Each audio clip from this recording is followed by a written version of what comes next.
बहू, सास और दादी सास। सुमन अपने घर में अपनी बहू रेखा और बेटे राजीव के साथ रहती थी। सुमन और रेखा की ज़रा भी नहीं बनती थी। आए दिन सुमन को रेखा से किसी न किसी बात पर नाराज़गी ही रहती थी। आखिर रेखा करे भी तो क्या करे, सुमन उसकी सास थी, इसीलिए वो किसी से कुछ भी ना कह पाती और चुपचाप सुमन की सारी बातें सहती रहती थी।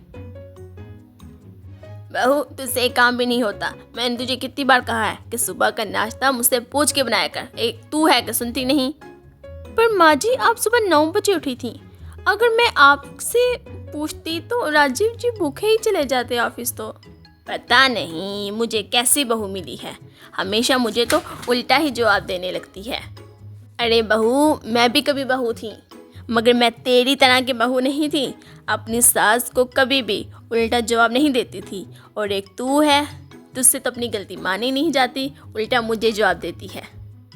इसी तरह सुमन रेखा से नाराज़ होकर अपने कमरे में चली जाती है। रात को राजीव घर आता है और अपनी बीवी और माँ का फूला हुआ मुंह देखता है और जल्दी से खाने की टेबल पर बैठ जाता है और फिर अपनी माँ से कहता है, माँ, कल दादी आ रही है और आप दादी के पसंद का खाना बनवा लेना। आप जानती हैं ना दादी को। क्या?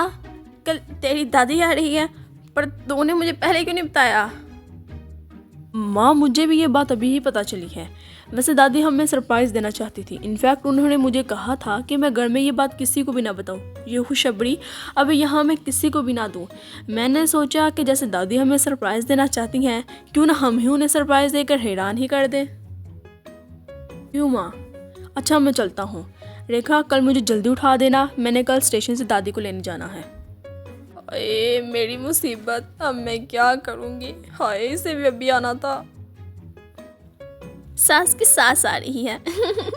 आप पाएगा मज़ा। बड़ा सास होने का रूप जाती थी ना मम्मी जी। अब आएगी ना इनकी सास तो इन्हें पता चलेगा। देखना मम्मी जी, मैं भी आपके साथ से मिलकर कैसे आपको जलाऊंगी, कैसे चिढ़ाऊंगी, आपकी सास को आपके गले अटकाऊंगी। अब देखना कैसे इनकी ज़ुबान बंद करवाती, जो हलक से बाहर आती है ना, इसे कैसे बंद करवाती। अगली सुबह राजीव अपनी दादी जानकी को लेकर आता है। दादी आते ही सुमन से कहती है, बहू, तू नहीं सुधरेगी। मैं इतने दिनों बाद आई हूँ, पर तूने मेरे लिए ना साड़ी रखी ना ही गर्म पानी रखा है। तू कितनी। पर माँ जी, अभी तो गर्मी है। बोला, गर्मी में गर्म पानी से कौन नहाता है? पर मुझे तो पता ही नहीं था कि आप आने वाली हो। मुझसे झूठ न बोली हो। मैं राजीव को बहुत अच्छे से जानूं कि वो उसके पेट में कोई बात नहीं बचती। और ये कहाँ बुढ़ी हो चली हूँ मैं। अब उम्र वो हो चली है कि इंसान बच्चे की तरह नाजुक हो जाता है। तुझे मेरा ख्याल रखना चाहिए। और तू तो है जो तो मेरी फिक्र ही नहीं करती तू। इस तरह जानकी आते ही सुमन को डांटने लगती है और इसी में रेखा अपनी दादी सास के लिए साड़ी लेकर आती है और कहती है, दादी जी, आप नाराज़ ना होएं। आपकी बहू आपका ख्याल नहीं रखती तो क्या हुआ? आपकी छोटी बहू है ना। मैंने आपके लिए पानी भी गर्म कर दिया है और ये देखिए, मैं आपके लिए साड़ी भी लेकर आई हूँ। चलिए अब जल्दी से आप ऐसे करें, तैयार हो जाइए। मैं आपके लिए अभी खाना लगा देती हूँ फ़ौरन से, आप तैयार हो जाइए। कल मूवी, कुछ सीखना अपनी बहू से। अब क्या होना था? अब सुमन अपनी बहू और सास के दरमियान फंस जाती है।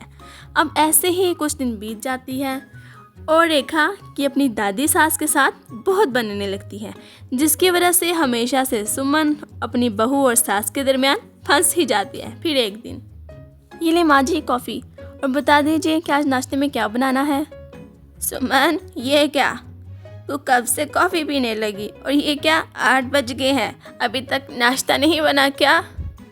ये कौन सा वक्त हो गया है, तुझे नहीं मालूम? जी दादी जी, जिस दिन घर में चाय बनती है ना, उस दिन माँ जी को कॉफ़ी चाहिए होती है, और जिस दिन घर में कॉफ़ी बनती है उस दिन माँ जी को चाय चाहिए होती है। और हाँ, माँ जी के उठने का तो पूछे ही मत। माँ जी तो सुबह 9 बजे जाके उठती हैं, और अगर किसी दिन मैं उनसे बिना पूछे नाश्ता बना लूँ तो फिर नाश्ते के वक्त उनके खूब ड्रामे होते हैं। अब आप ही बताइए, मैं बेचारी क्या करूँगी? बहू, जहाँ तूने अपनी दादी को इतनी बातें बता दी हैं तो वहाँ ये भी बता देती कि मैं नाश्ते का तुझे एक दिन पहले ही बता देती हूँ। और रही बात मेरे 9 बजे उठने की, तो तू कौन सा बड़ा जल्दी उठ के यहाँ पे बैठ गई होती है जो मेरा इंतज़ार कर रही होती है? तू भी बता ना ज़रा।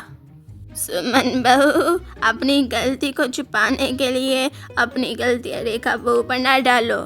मेरे सामने ही की बात है, आज सुबह 4 बजे मेरे साथ मेरी रेखा बहू उठ गई थी और मेरे साथ सैर के लिए भी गई थी। ये तो तू नहीं सुधरने वाली। शादी के बाद भी तेरी आँख नहीं खुलती और ना ही सास बनने के बाद तेरी खुलती है। तू ऐसा कर, अपनी बहू से ही कुछ सीख ले। क्या कहा दादी जी? माँ जी पहले भी इसी तरह सोती थी क्या? और नहीं तो क्या, पहले भी ये 10-10 बजे ही उठा करती थी और आज भी 10-10 बजे ही उठती है। इसके पास तो पहले भी कोई नहीं काम था और आज भी कोई नहीं काम। इतना बोलकर जानकी सुमन के माजी के दिन याद दिलाने लगती है। सुमन के बारे में जानकर रेखा को बड़ा ही मज़ा आता है, तो वो बड़े मज़े से ही बातें सुनती रहती है। कुछ दिन बीत जाते हैं। फिर एक दिन सुमन के हाथों रेखा का फ़ोन टूट जाता है। माँ जी, ये क्या? आपने मेरा इतना महंगा फ़ोन तोड़ दिया, अब आप ही मुझे फ़ोन दिलाएंगी? अरे बहू, मैंने तेरा फ़ोन जानबूझ के नहीं तोड़ा। जैसे भी हो, आप ही ने तो तोड़ा है। अगर आपने मुझे फ़ोन नहीं दिलाया तो मैं घर वालों को बताऊंगी, घर के काम भी नहीं करूंगी और दादी जी को भी आपकी शिकायत लगाऊंगी जाके। अरे मेरी माँ, चुप हो जा, थोड़ा तो धीरे बोल। अगर तेरी दादी सास से सुन लिया ना तो घर में भूकंप आ जाएगा। तुझे दिला दूंगी फ़ोन, तुझे चाहिए ना? हाँ, तो तुझे मैं दिला दूंगी फ़ोन। अब होना क्या था, रेखा दादी सास की धमकी देकर अपना काम करवा लेती थी। सुमन ने ना चाहते हुए भी रेखा को आईफोन दिलाया, पर सुमन की सास ने जब रेखा के हाथ में आईफोन देखा तो वो आईफोन उसे बहुत पसंद आ गया और कहने लगी, अरे बहू, तेरा फ़ोन तो बड़ा ही अच्छा है। हमारे ज़माने में तो ऐसे फ़ोन तो होते ही नहीं थे। बड़ा ही प्यारा लगता है और बड़ा ही महंगा फ़ोन होता है ये तो। दादी जी, ये मुझे माँ जी ने फ़ोन दिलाया है। अब जैसे ही दादी सास को पता चलता है कि ये फ़ोन सुमन ने दिलाया है तो जानकी का पारा हाई हो जाता है और जानकी सुमन से कहती है, देखा दिया ना फर्क बहू, तूने अपनी बहू और सास में। बहू को तो फ़ोन दिला दिया, आज तक सास को तो नहीं ऐसा तूने कभी फ़ोन दिलाया।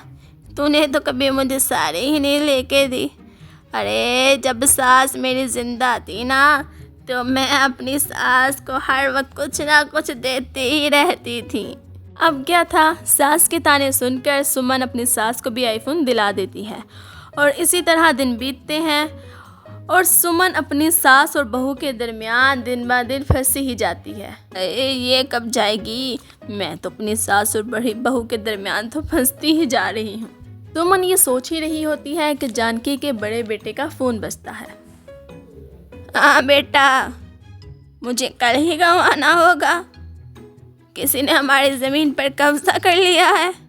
मैं कल ही गाँव आ रही हूँ और जिसने भी ये किया है मैं उसे छोड़ूंगी नहीं, मज़ा चिखा कर ही रहूँगी उसको। आती हूँ मैं कल।